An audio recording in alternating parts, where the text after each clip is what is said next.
Hi guys, welcome back to my channel. I have a really fun DIY for you today. I can't wait to share this with you. It is Harry Potter themed, one of my favorite types of projects to do. I have made hair bows. I'm wearing one right here in my little top knot. I think it is such a fun thing to wear in a theme park.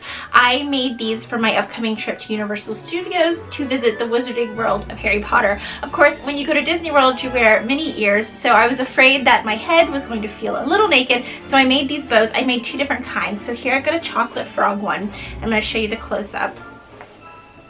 I think it is so charming. It's got a little chocolate frog here, and then this is what the little box looks like when you buy a chocolate frog. So cute. And then I also made a Honeydukes one. I guess you could argue the chocolate frog bow is a Honeydukes bow, but this is Honeydukes specific. Of course, Honeydukes is the shop where wizards and witches can buy their sweets in the Harry Potter universe. These were both so simple to make. So even if you're not into Harry Potter, this tutorial is going to show you how to do really simple hair bows. For this bow in particular, I didn't even use glue or anything. It's super simple, and I feel like they look more detailed and more complicated than they were to make. I'm gonna talk you through the Honeydukes bow first. All I did was I started with about a foot of this pink and white striped ribbon. Pink and white are the colors of Honeydukes with the green accent. So that's why I picked these colors. So I've got about a foot of my pink and white ribbon, and I'm just going to tie it into a classic bow. You know, the two bunny ears. When I'm making a bow, I play with it a lot. So I tie it and then I tighten it up to get it cinched, and then I pull the ends of the ribbon, I pull the little ears of the ribbon, and I play with it until I get a full looking bow, get the look that you are going for. And then at the ends, I kind of fold over the piece, and then I cut a diagonal line into it to give you that kind of pointed end, that classic bow look.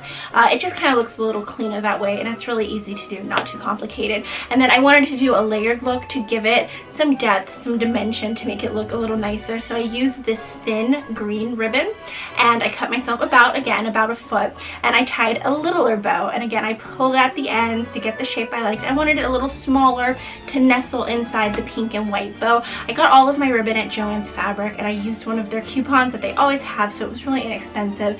And then to attach my green bow to my white and pink bow, I cut another length of the green satin ribbon, and then I attached my little Honeydukes jar. So this little Honeydukes jar actually came from a site called AliExpress. I'm gonna link below where I got it. It cost, I think, about $2.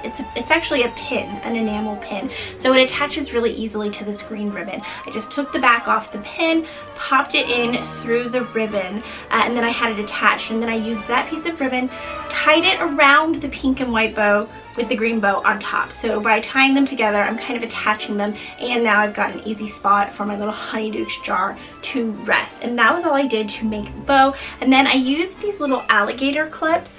That's a really classic adornment to use when you're making homemade bows.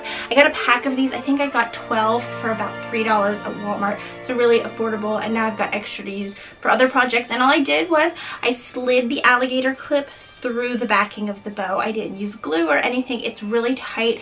It's not gonna move. It is cinched in there. It's really attached. I didn't glue it in place because I like that I can slide it out in case I decide I want to wear it another way. I can move the alligator clip around depending on how I want to wear the bow.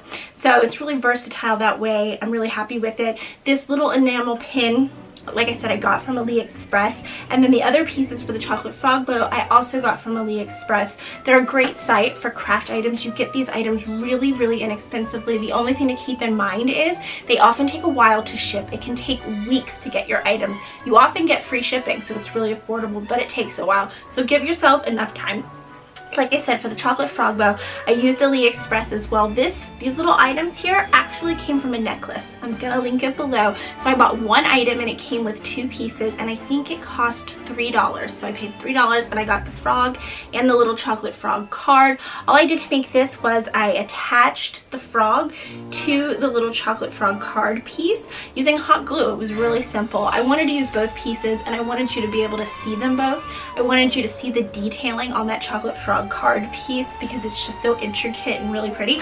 So I kind of like catty cornered them, would you call it that, and glued them together so you could see both pieces. And then to make the actual bow part, I used this really pretty blue satin ribbon. It has some sparkle to it. It looks a little magical. Again, I got about a foot, and then I used this this gold detailing. I really love this ribbon. It's, I guess what would you call this? It's not brocade. It's just really, really pretty. It was inexpensive. I got a whole roll of it, and I used hot glue to attach a line of it along the top of my ribbon. I thought for a minute that I would do it at the top and the bottom on both sides, but it was a little too much.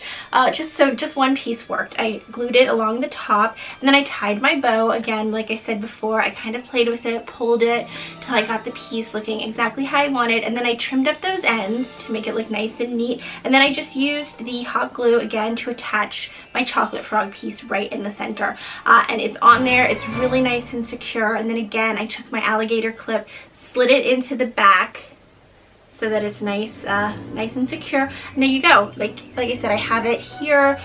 These look so pretty. And you know, if you're not making a Harry Potter theme bow, but you want to do some other style, you know, if you're a dance mom, if you're making bows for your little girl, this is such an easy way to get a layered look.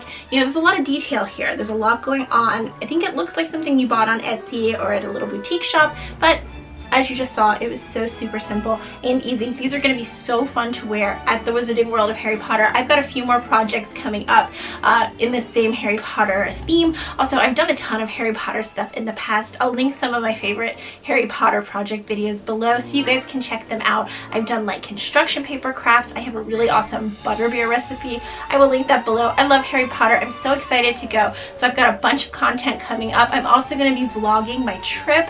We're going to be riding the new Hagrid roller coaster. I'm not even going to attempt the name.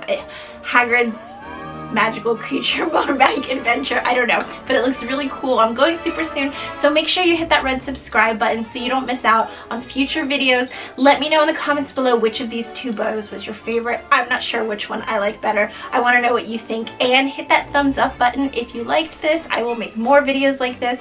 I can't wait to see you guys next time. Thanks for watching. Bye.